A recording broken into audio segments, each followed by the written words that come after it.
நம்முடைய சமூகத்தை பற்றி, வாழ்க்கை முறையை பற்றி, தர்மத்தை பற்றி அட்ராசிட்டி மெட்டீரியல்ஸ் கிரியேட் பண்ணி, ஹேட் ஸ்பீச் பண்ணி, அதை ஒரு ஜெனரல் நரேட்டிவா செட் பண்ணி, அதை சார்ந்து சட்டங்களை உருவாக்கி நம்மை ஒடுக்கி, இன்னொரு கொடுமை என்னன்னாங்கய்யா,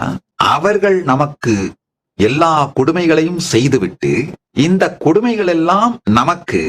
நம்முடைய வாழ்க்கை முறையில் இருக்கின்ற ஏற்றத்தாழ்வு பிரச்சனைகளால் தான் இழைக்கப்பட்டதுன்னு நம்மையே நம்ப வைத்து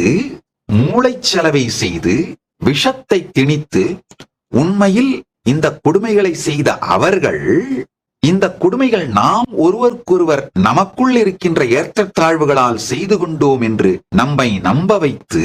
இத ஒரு கிராண்ட் நரேட்டிவா செட் பண்ணி, கடைசியில இது மாதிரி அன்சிவிலைஸ்டா இருக்கிற இந்துக்களையும் இந்தியர்களையும் சிவிலைஸ் பண்றதுக்காகத்தான் நாங்க அவங்களை அடிமையாக்கணும் அப்படின்னு அவர்கள் செய்த கொடுமைகளுக்கெல்லாம் ஒரு நியாயத்தை கற்பித்துக் கொண்டு நம்மளுக்குள்ள செல்ஃப் டவுட்டையும், செல்ஃப் ஹேட்ரடையும், செல்ஃப் டினையலையும் முழுக்க முழுக்க திணித்து நம்மை அழித்தார்கள் அப்படிங்கிறது தான் உண்மை.